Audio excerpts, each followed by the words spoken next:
It's just a stupid ceremony, Mom. Me going won't bring him back from the dead. My son Robert said when he and his wife Jessica skipped my husband's funeral.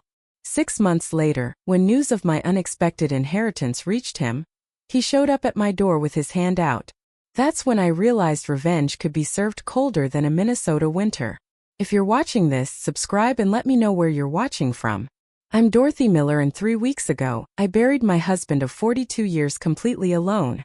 Not because I didn't have family, but because my only child decided his father's final goodbye wasn't worth his precious time.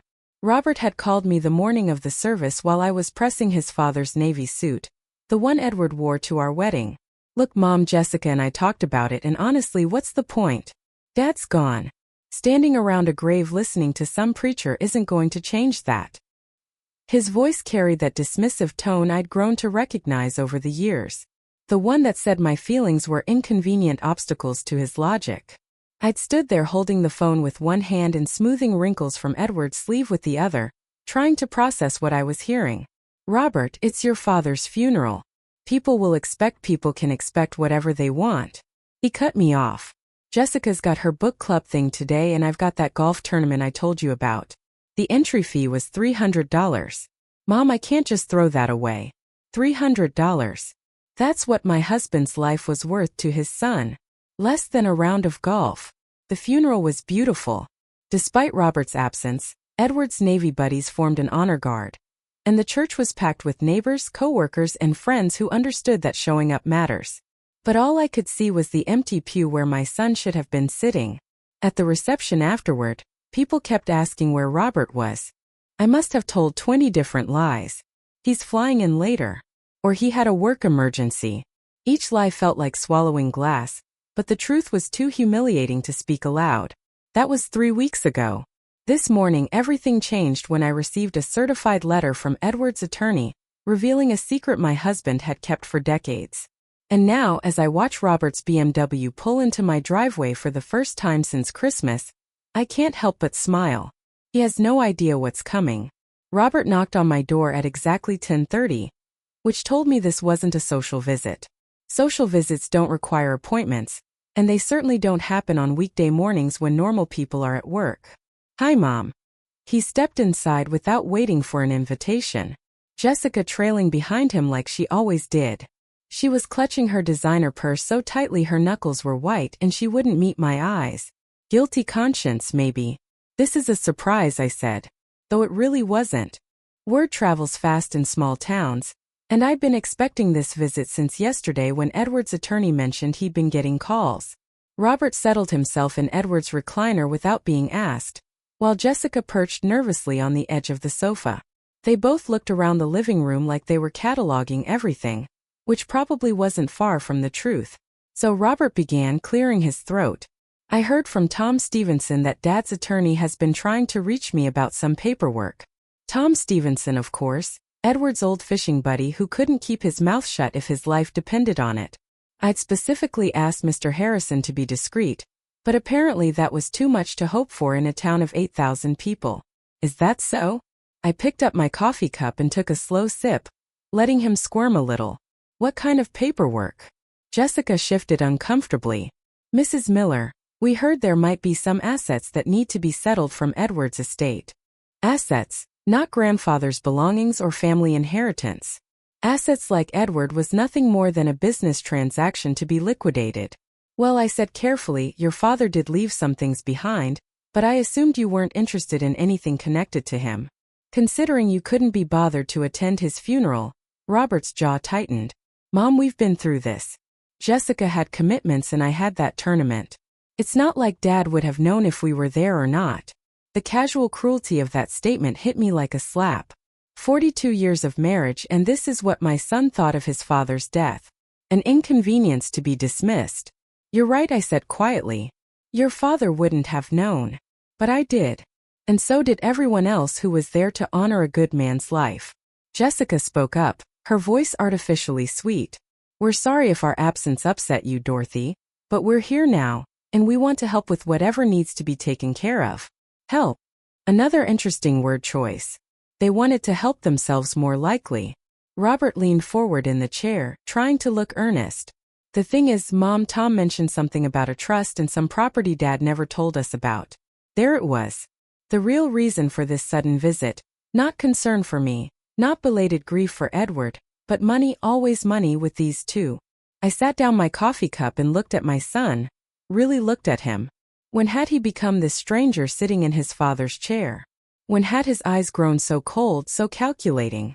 Your father kept many things to himself, I said finally.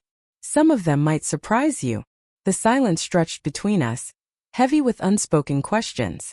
Robert and Jessica exchanged glances, and I could practically see the dollar signs dancing in their heads. Maybe, I continued, standing up and smoothing my skirt. We should discuss this at a more appropriate time. Say, when you're not treating this like a business meeting. Robert's mask slipped for just a moment. Mom, come on. Don't be dramatic. We just want to understand what Dad left behind. Dramatic. That's what he called my grief, my disappointment, my hurt at being abandoned during the hardest day of my life. I think you should leave now, I said, my voice steady despite the anger building in my chest. When you're ready to have a real conversation about your father, one that includes respect for his memory, then we can talk about his legacy. They left, but not before Jessica shot me a look that could have curdled milk. As I watched their BMW disappear down the street, I pulled out the letter I'd received that morning and read it again. $23 million. That's what Edward had secretly accumulated over 4 decades of careful investing. $23 million that Robert had no idea existed. And after today's performance, I was beginning to think he never would. The phone started ringing at 7 the next morning. I let it go to voicemail while I made my breakfast, knowing exactly who it was and what they wanted. Robert's voice filled my kitchen when I finally played the message back. Mom, it's me. Look, maybe I came on a little strong yesterday. Jessica thinks we should talk this through properly. How about dinner Sunday? We'll cook. That was rich, considering Jessica's idea of cooking was heating up frozen dinners, and Robert couldn't boil water without burning it. But what really grated was the assumption that I'd just fall in line because they'd offered to feed me. I deleted the message and poured my coffee. Outside, Mrs. Henderson was walking her ancient beagle, the same route she'd taken every morning for the 15 years since her husband died. She waved when she saw me through the window, and I waved back, thinking about loyalty and consistency, and all the things Robert seemed incapable of understanding. By noon there had been 4 more calls. I didn't answer any of them. At 2 o'clock, Jessica showed up at my door with flowers and what I'm sure she thought was a contrite expression. Dorothy, I hope you don't mind me stopping by. I felt terrible about yesterday. The flowers were supermarket carnations, the cheap kind they keep by the checkout counter. If she'd really felt terrible, she might have sprung for roses from the florist downtown. But Jessica had always been practical about her expenditures, especially when other people's feelings were involved. That's very thoughtful, I said, accepting the flowers, but not inviting her in. I wasn't expecting company today. She shifted from foot to foot on my front porch, clearly hoping for an invitation that wasn't coming. I wanted to apologize for Robert. You know how he gets when he's stressed about money. Interesting. So this was about money problems. That explained the sudden interest in Edward's estate. Is Robert having financial difficulties? I asked, keeping my voice neutral. Jessica's eyes widened slightly, realizing she'd said too much. Oh no, nothing serious. Just the usual pressures, the mortgage, car payments, Jessica's student loans from her master's degree. The master's degree in art history that had cost $60,000 and qualified her to work at the local art gallery for $12 an hour. Edward and I had warned them about taking on that much debt for such an impractical degree, but Jessica had insisted it was an investment in her future. I see, I said. Well, financial stress can certainly make people behave in ways they might later regret. She nodded eagerly, missing the subtle criticism in my words. Exactly. Robert's been working so many hours lately, and we've been under so much pressure. When Tom mentioned that Edward might have left more than we expected, well, it just seemed like maybe things were looking up. There it was again. The assumption that Edward's death was somehow going to solve their problems. As if losing the man I'd loved for 42 years was offset by whatever financial benefit they might gain.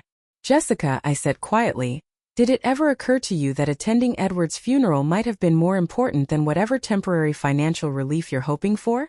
Her face flushed red. Dorothy, it wasn't like that, wasn't it? I stepped back toward my door because from where I'm standing, it looks exactly like that. You couldn't be bothered to honor Edward's life when he had nothing left to give you.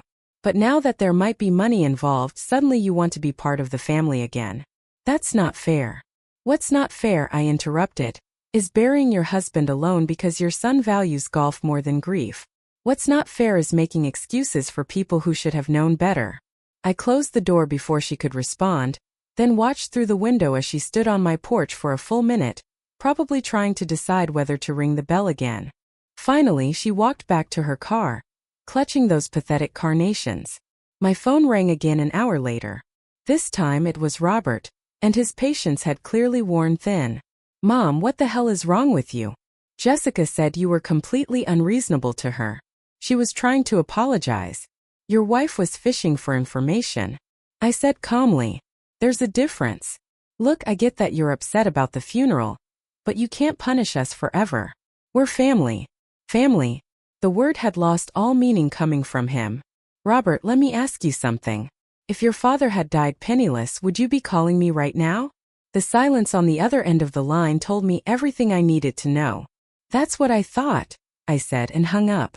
That evening I sat in Edward's study, reading through the investment portfolios his attorney had given me. $23 million accumulated through decades of careful stock picks and real estate investments. Money that could have made Robert and Jessica's financial problems disappear in an instant.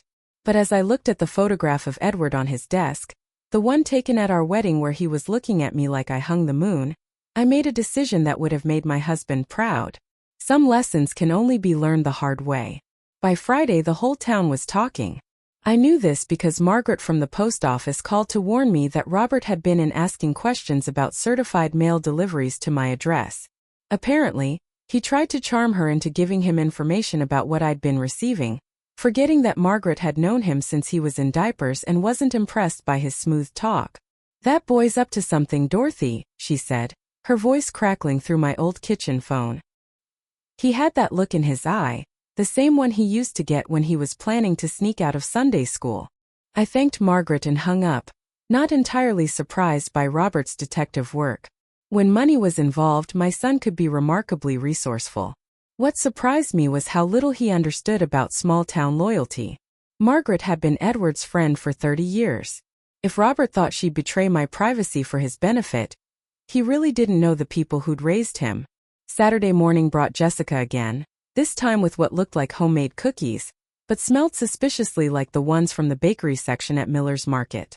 She was dressed more casually than usual, jeans and a sweater instead of her typical designer outfits, probably trying to look relatable and non-threatening. I brought these for you, she said, holding out the container with a smile that didn't reach her eyes. Robert's grandmother's recipe. That was particularly gling since Robert's grandmother had been dead for 15 years, and Jessica had never shown the slightest interest in her recipes when the woman was alive. But I accepted the cookies graciously and invited her in for coffee, curious to see what new strategy they devised. She settled at my kitchen table and looked around with what I assumed was meant to be admiration. You've kept everything so nice, Dorothy. Edward would be pleased. I hope so, I said, filling the coffee pot. He loved this house. Robert and I were talking about that, Jessica said carefully. About how much work it must be for you to maintain such a big place all by yourself. Here we go, I thought. The concerned daughter-in-law routine, complete with helpful suggestions about downsizing. It's manageable, I said. I've been thinking about making some changes though, maybe updating a few things. Jessica perked up noticeably. Oh, that's exciting. Are you thinking about renovating?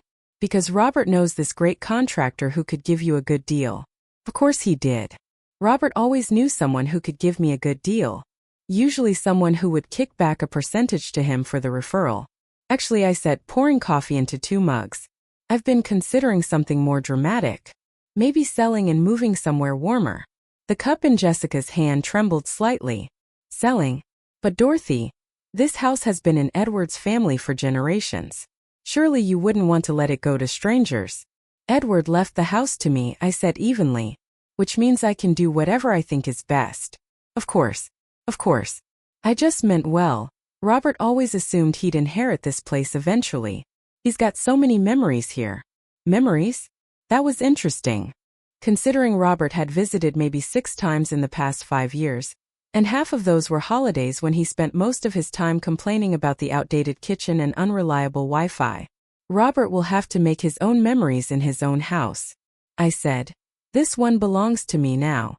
Jessica took a sip of coffee, clearly regrouping. You know, Dorothy, I've been thinking about Edward's funeral. Robert feels terrible about missing it. He's been talking about doing something special to honor his father's memory, such as, well, maybe a memorial service, something more personal just for family. It might help with the healing process. The healing process. As if grief was something that could be scheduled and managed like a dental appointment. That's a lovely thought, I said. But I think Edward was honored quite well by the people who actually cared enough to attend his funeral. Jessica flinched. Robert did care, Dorothy. He doesn't handle death well. You know how men can be about emotions. Edward was a man, I pointed out. He handled death just fine when his own father passed. He understood that some obligations transcend personal discomfort. The kitchen fell silent, except for the ticking of the clock Edward had brought back from Germany after his Navy service. Jessica stared into her coffee cup like it might provide her with better arguments. Is there something specific you wanted to discuss? I asked finally. Because I have groceries to pick up this afternoon. She looked up and for a moment I saw something almost like desperation in her eyes. Dorothy, I'm going to be honest with you. Robert and I are struggling financially. We've made some poor decisions, taken on too much debt. When we heard that Edward might have left more than we expected, well, it felt like maybe there was hope. Finally, the truth, or at least part of it. I appreciate your honesty, I said, but I have to ask, if Robert had attended his father's funeral, if he'd shown even the slightest respect for Edward's memory, would you still be here asking for money? Jessica's face crumpled. Probably not, she whispered. Then you understand why this conversation is so difficult for me. She nodded, tears starting to form in her eyes. Real tears this time, not the manufactured ones she'd tried earlier. What would it take, she asked, for you to forgive him? I stood up and walked to the window, looking out at the garden Edward had spent years perfecting. That's not the right question, Jessica. The question is, what would it take for Robert to forgive himself? When I turned back around, she was gone, leaving only the container of store-bought cookies and the lingering scent of desperation. That evening, I called Edward's attorney and scheduled an appointment for Monday morning. It was time to start putting my plan into motion.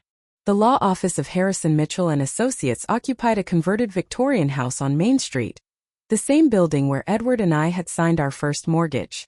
40 years ago. Mr. Harrison himself was third-generation Millaville, a man who understood that some things mattered more than money, though he was certainly skilled at managing both. Dorothy, he said, rising from behind his mahogany desk as his secretary showed me in. I'm so sorry again for your loss. Edward was a good man. He was, I agreed, settling into the leather chair across from him, which is why I want to make sure his legacy is handled properly. Mr. Harrison opened the thick file containing Edward's estate documents.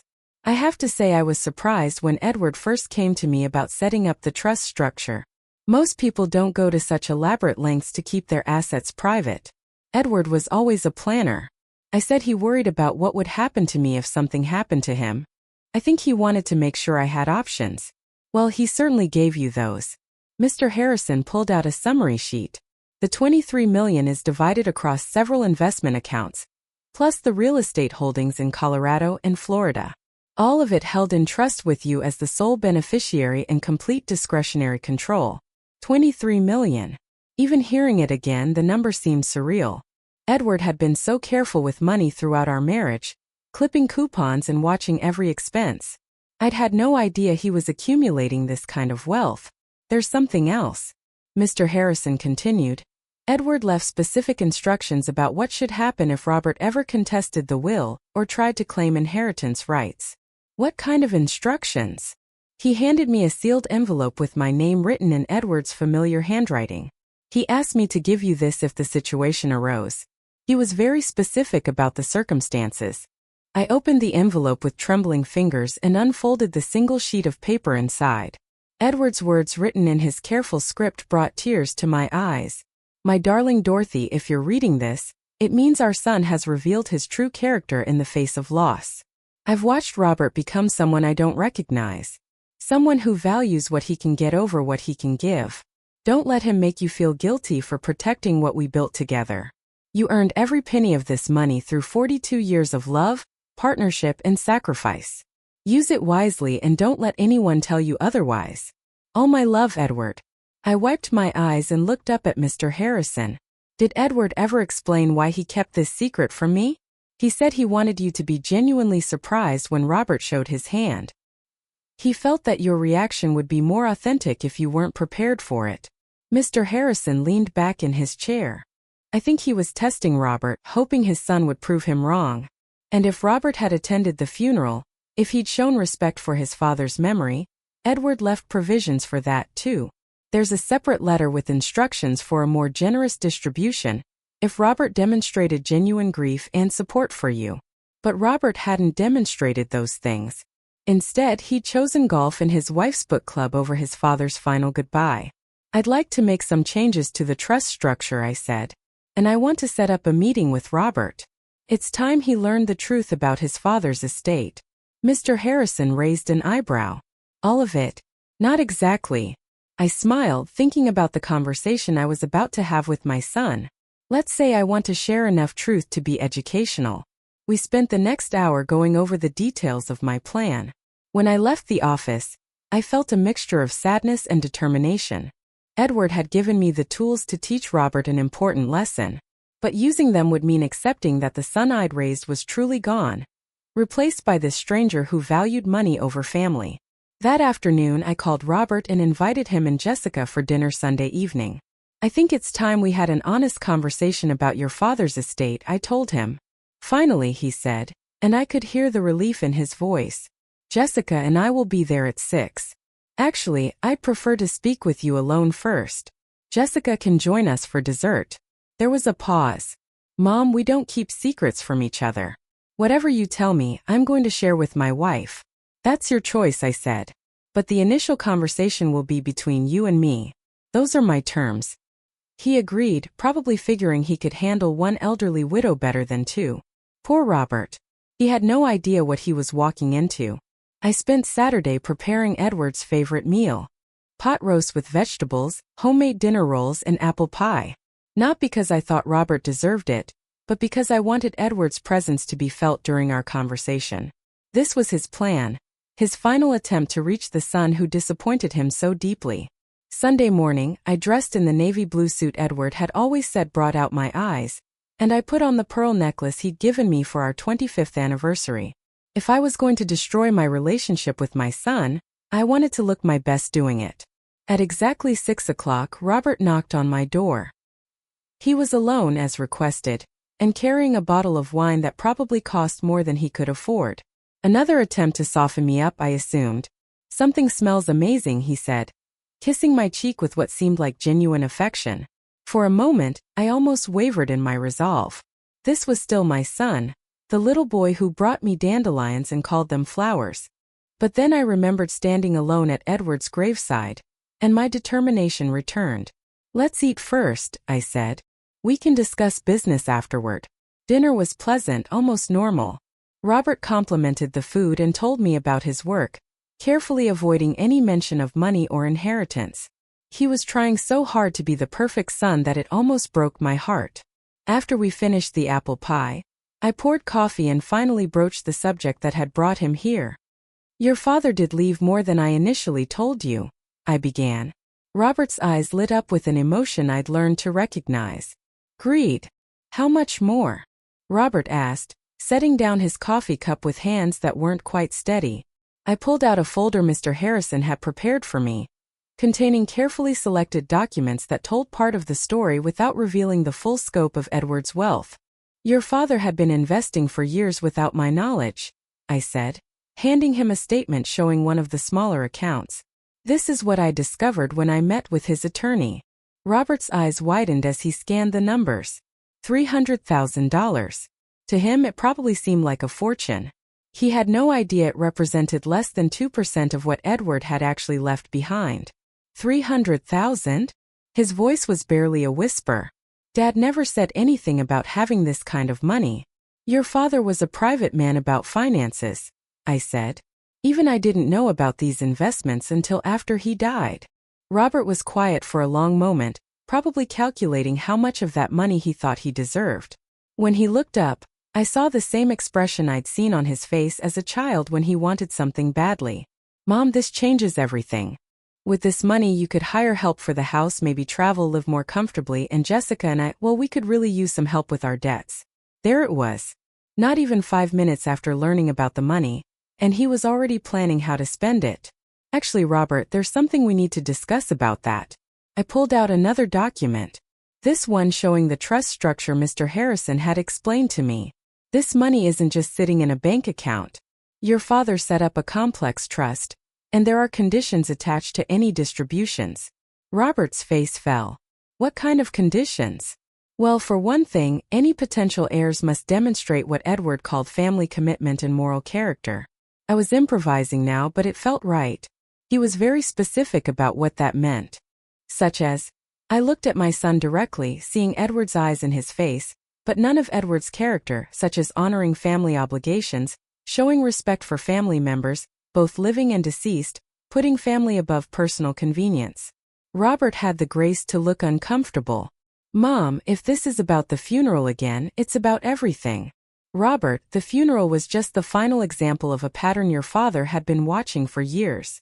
I pulled out Edward's letter and read it aloud, watching Robert's face change as he heard his father's words. When I finished, the silence in the kitchen was deafening. So what are you saying? Robert asked finally. That I don't get anything because I missed Dad's funeral. I'm saying that your father left very clear instructions about how this money should be distributed, and those instructions take into account the kind of person the recipient has proven themselves to be. Robert stood up abruptly, his chair scraping against the kitchen floor. This is ridiculous. I'm his son. I have rights. You have the rights your father chose to give you, I said calmly, which, based on your behavior, weren't many. My behavior? His voice rose. What about your behavior? You're using Dad's death to manipulate me, to punish me for making one mistake. One mistake. I stood up too, my own anger finally breaking through. Robert, you abandoned me on the worst day of my life.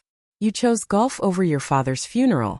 You've shown up here twice in 6 months, and both times it was because you wanted something. And now you have the audacity to claim you're being treated unfairly. I'm your son. Then act like it. The words came out louder than I intended, echoing off the kitchen walls. Act like someone who deserves to inherit what your father spent 40 years building. Show me the man Edward hoped you'd become instead of the disappointment you've turned into. Robert stared at me, his face flushed with anger and something that might have been shame. What do you want from me?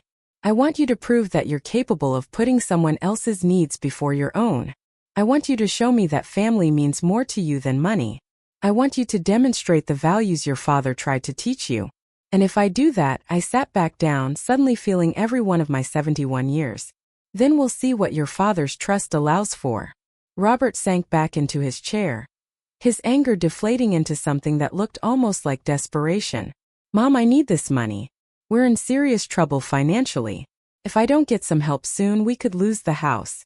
For a moment, I felt the old maternal instinct kick in, the desire to fix his problems and make everything better. But then I remembered Edward's words. Don't let him make you feel guilty for protecting what we built together. Then I suggest you figure out how to earn it, I said quietly. The front door opened and Jessica's voice called out, "Hello. Are we ready for dessert?" She appeared in the kitchen doorway, took one look at Robert's face and immediately tensed. Is everything okay? Your husband just learned that inheriting money requires more than just showing up, I said, standing to clear the coffee cups. Perhaps you'd like to discuss what that might mean on your way home. They left shortly after, Jessica's questions following them out to their car. I watched from the window as they sat in my driveway for nearly 10 minutes, Robert gesticulating wildly while Jessica listened with growing alarm. After they drove away, I sat in Edward's recliner and looked at the photograph on the side table. The one of us dancing at our wedding. We'd been so young, so full of hope for the future and the family we'd build together. I hope I'm doing the right thing, I whispered to his image. I hope this is what you wanted. The house was quiet except for the old clock ticking in the hallway, but somehow I felt Edward's presence more strongly than I had since the day he died. He'd given me the tools to teach Robert an important lesson, but the hardest part was just beginning. Tomorrow I would wait to see if my son was capable of change, or if I'd have to accept that the boy I'd raised was truly gone forever.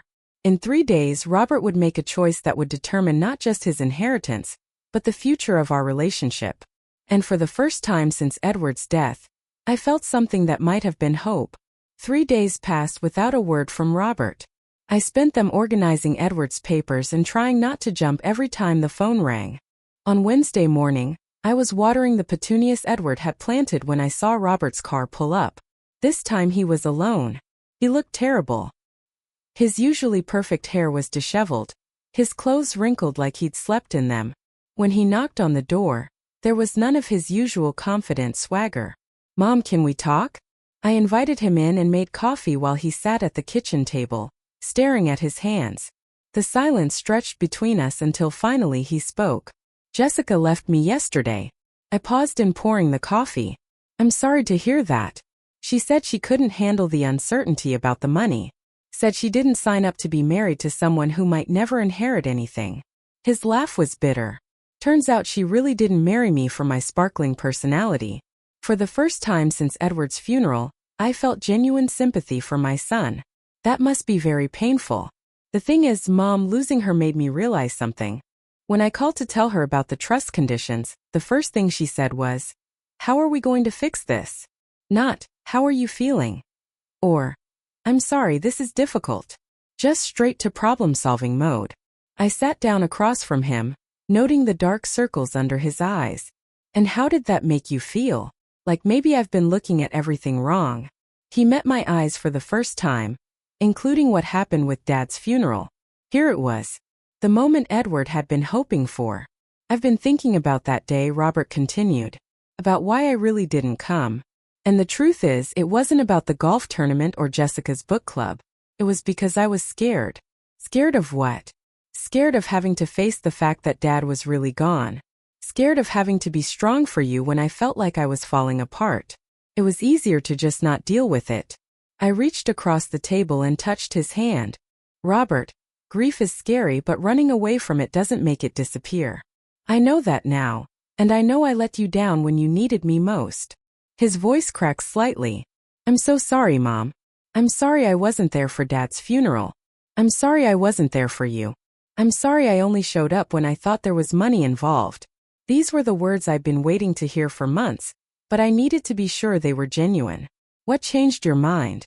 Was it Jessica leaving or was it something else?" Robert was quiet for a long moment. "Yesterday I went to Dad's grave. First time since he died. I sat there for 2 hours and I realized I've been angry at him for dying and leaving me to figure out how to be a man without his guidance. But the truth is, he spent 40 years trying to teach me, and I just wasn't listening." He pulled out a small object from his pocket, Edward's Navy compass, the one he'd carried through 3 deployments. "I found this in my old room upstairs. Dad gave it to me when I turned 18. Said it would help me find my way when I felt lost." Robert's fingers traced the worn brass surface. "I think I've been lost for a very long time." I felt tears starting to form. This was the son I remembered. The thoughtful boy who'd gotten buried under years of entitlement and poor choices.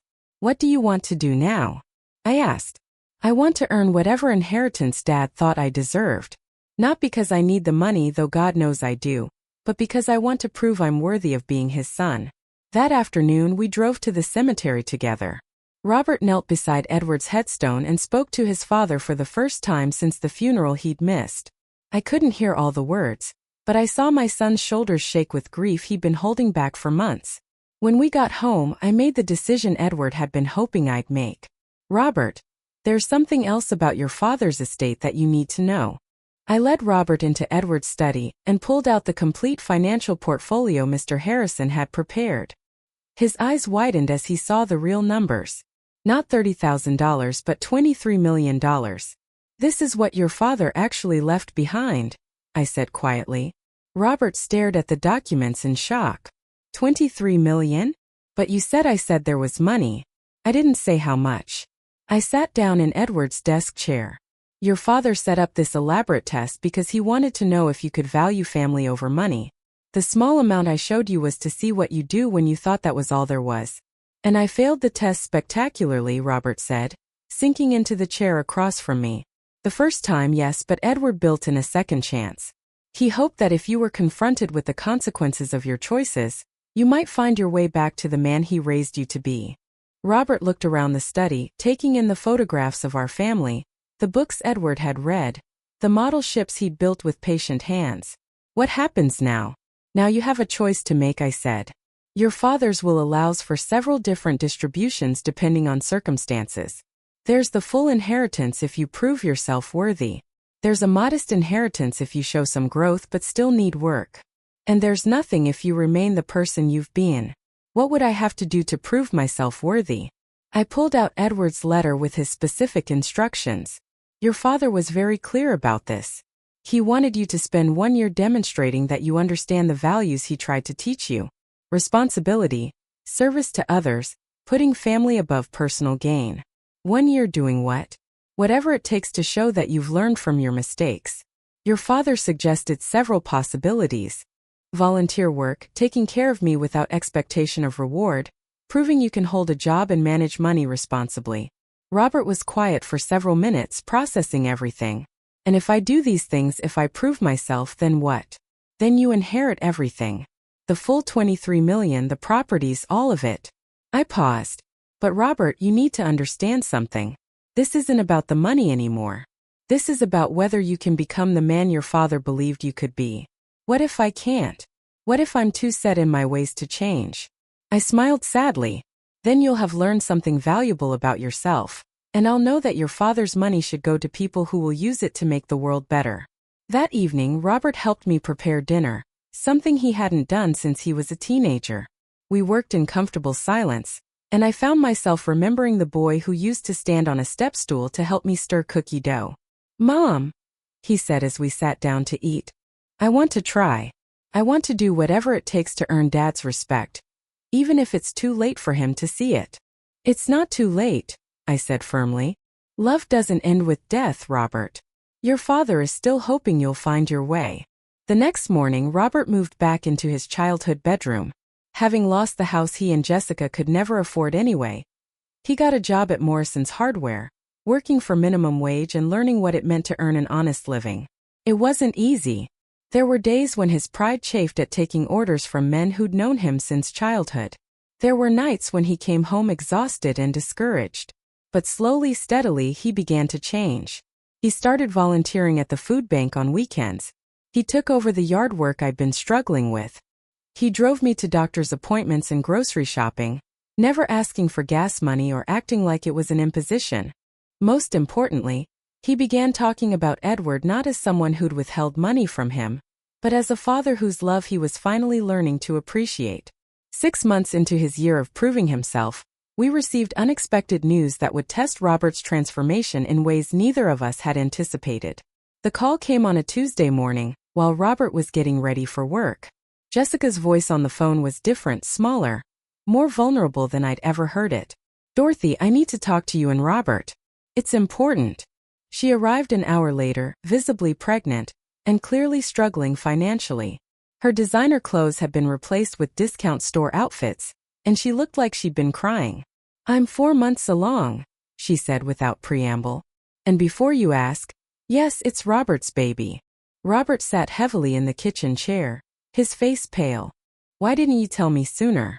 Because I was hoping I could handle this on my own, but I can't afford prenatal care and I'm scared.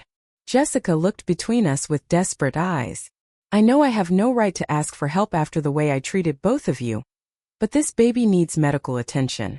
I watched Robert carefully, seeing him wrestle with conflicting emotions. The old Robert would have seen this as an opportunity to guilt me into giving him money. The new Robert was clearly torn between his hurt over Jessica's abandonment and his concern for his unborn child. What do you need? He asked quietly. I need help with medical bills. And I need to know, is there any chance we could try again? I know I messed up, but maybe if the money situation gets resolved. There it was. Even in desperation, Jessica was still calculating the financial angles. Robert looked at me, then back at Jessica. The money situation isn't going to be resolved anytime soon. I'm working at the hardware store for $850 an hour, and I'm living in my childhood bedroom. If you're looking for a meal ticket, you're looking at the wrong guy. But your mother's inheritance isn't mine, Robert said firmly. And even if it was, I wouldn't use it to buy back a wife who left me the minute things got difficult. Jessica's face crumpled. Robert, please. I was scared and stupid, but I love you. Do you? Or do you love what you thought I could provide for you? It was a fair question, and Jessica's inability to answer it immediately told us everything we needed to know. Here's what I'll do, Robert said after a long pause. I'll help with the medical bills because this baby is my responsibility too. But that's it. If you want more than that, you'll have to prove you're capable of loving me when I have nothing to offer but myself. After Jessica left, Robert and I sat in the kitchen processing what had just happened. That was well handled, I told him. It hurt like hell, he admitted. Part of me wanted to tell her everything about Dad's money to win her back with the promise of financial security. What stopped you? Dad's compass. He pulled it from his pocket. I've been carrying it every day. And whenever I'm tempted to take the easy way out, I remember what he taught me about doing the right thing, even when it's hard. Over the following weeks, Robert proved his words with actions. He set aside money from his small paycheck for Jessica's medical bills. Even though it meant he couldn't afford new work boots when his old ones wore through. He never mentioned the larger inheritance, never used it as leverage to try to win her back. When Jessica realized that Robert truly had no access to immediate wealth, she stopped calling.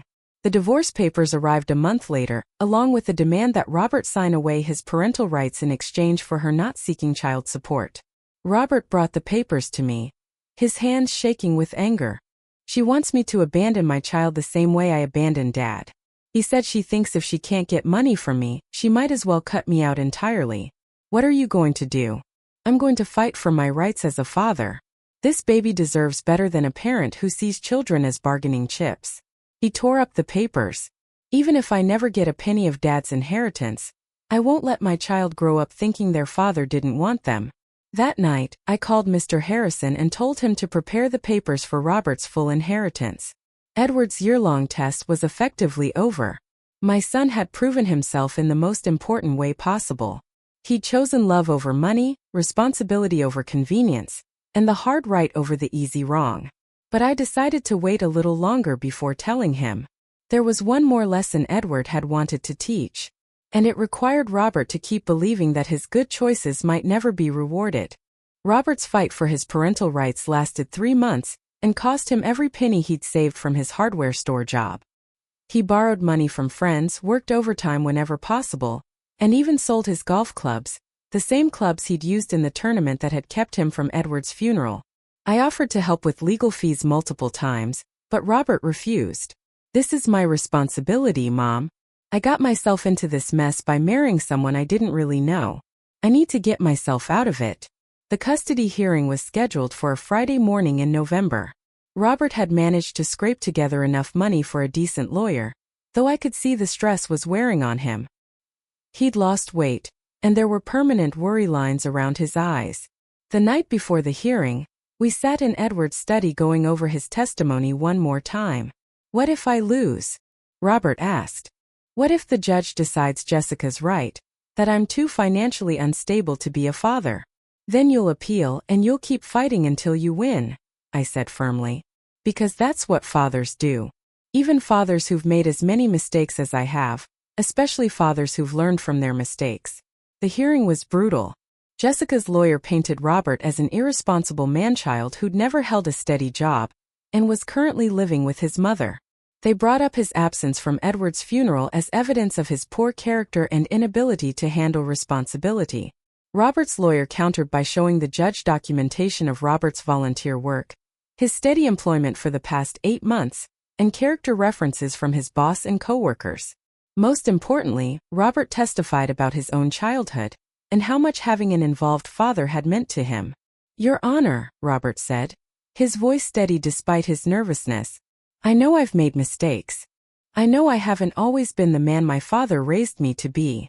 But this child will never doubt that they're wanted and loved. I will be there for every birthday, every school play, every difficult moment. I will be the father my own father taught me to be. The judge took 2 weeks to make his decision. During that time, Robert continued working, continued volunteering, continued proving every day that he genuinely changed. The call came on a Tuesday afternoon. Robert had been granted joint custody with the child, spending equal time with both parents once they were old enough for overnight visits. Until then, he would have supervised visitation rights and would share in all major decisions about the child's upbringing. Robert cried when he hung up the phone. 43 years old, and I don't think I'd seen him cry since he was 8 and broke his arm falling out of the apple tree in our backyard. "I'm going to be a father," he said, wonder and terror mixing in his voice. "You already are a father," I corrected him. "Now you're going to get the chance to prove it." That evening, I made Robert's favorite dinner and opened a bottle of wine Edward had been saving for a special occasion. As we ate, I watched my son talk about his plans for the nursery he'd set up in his childhood room, about the books he wanted to read to his child, about the values he hoped to pass on. This was the man Edward had always believed Robert could become. After dinner, I led Robert back to Edward's study and handed him a final envelope I'd been keeping in the desk drawer. "What's this?" he asked. "Your father's final letter. The one he wrote for you to read after you'd proven yourself worthy of his trust." Robert opened it with trembling hands and read silently, tears streaming down his face. When he finished, he looked up at me with Edward's eyes, but finally with Edward's character shining through them. He knew, Robert whispered somehow. He knew that becoming a father myself would be what finally made me understand what I'd lost when I chose golf over his funeral. "Your father understood you better than you understood yourself," I said. "He also loved you more than you ever gave him credit for." "What happens now, Mom?" I smiled and pulled out the inheritance papers Mr. Harrison had prepared months ago. "Now you become the man your father always knew you could be, and you do it with $23 million to help you make the world a better place." 6 months later, I stood in the nursery Robert had created in what used to be Edward's workshop, watching my son read Good Night Moon to his daughter Emma. She was beautiful with Robert's dark hair and eyes that seemed to hold the promise of all the wisdom she'd gained from a father who'd learned the hard way how to be a good man. The money had changed our lives, but not in the ways I'd expected. Robert had quit his job at the hardware store, but only after giving 2 weeks' notice and training his replacement. He'd bought a modest house 3 blocks from mine, close enough that I could help with Emma, but far enough that he could establish his independence. Most of the inheritance had gone into a foundation Edward had outlined in his final letters. One focused on helping struggling families stay together, and supporting single parents who were working to better their lives. Robert managed it with the same careful attention to detail he'd learned from watching Edward, and the same humility he'd gained from his year of minimum wage work. "She's asleep," Robert whispered, carefully placing Emma in her crib. "Amazing how someone so small can completely change your perspective on everything." "That's what children do," I said, smoothing the baby's blanket. "They show you what really matters." We walked back to the kitchen where Robert made coffee, and I admired the family photos covering his refrigerator. Pictures of Emma, pictures of the 3 of us together, and in the place of honor, the last photo ever taken of Edward at Robert's graduation from the parenting classes he'd insisted on taking. "Do you think Dad would be proud?" Robert asked, settling into the chair across from me. "I think he's been proud of you every day since you chose to fight for your daughter instead of taking the easy way out," I said. "But I think he'd be especially proud to see you using his money to help other families stay together. Sometimes I wish I could thank him for the test, for the money, for believing I could become better than I was." I reached across the table and squeezed Robert's hand. "You can thank him by being the father to Emma that he was to you. By teaching her the values he tried to teach you. By showing her that people can change, that mistakes don't have to define us, and that family is the most important thing we'll ever have." Robert nodded, understanding passing between us without words. That night, as I drove home through the familiar streets of our small town, I thought about Edward and the elaborate plan he devised to save our son. It had worked, but not without cost. The year of testing had been painful for all of us, and there were moments when I wondered if I was being cruel instead of loving. But as I pulled into my driveway and saw the lights still on in Robert's house down the street, as I imagined him checking on Emma one more time before bed, I knew Edward had been right. Some lessons can only be learned through experience, and some gifts are only appreciated by those who've proven themselves worthy of receiving them. The hidden fortune hadn't just been about money. It had been about hidden strength, hidden character, and the hidden capacity for change that exists in all of us. Edward had gambled everything on his belief that the son he'd raised was still there, buried under years of entitlement and poor choices. He'd won that gamble, and in doing so, he'd given us all something more valuable than $23 million. He'd given us back our family. As I settled into Edward's recliner with a cup of tea, I could swear I heard his voice on the evening breeze carried through the open window from the garden he'd loved. "Well done, Dorothy. Well done." Outside, the stars Edward used to point out to Robert when he was small shone down on a town where 3 generations of our family would now grow old together, bound not by money or obligation, but by the love that had been there all along, waiting patiently for us to remember its true value. Thanks for listening. Don't forget to subscribe and feel free to share your story in the comments. Your voice matters.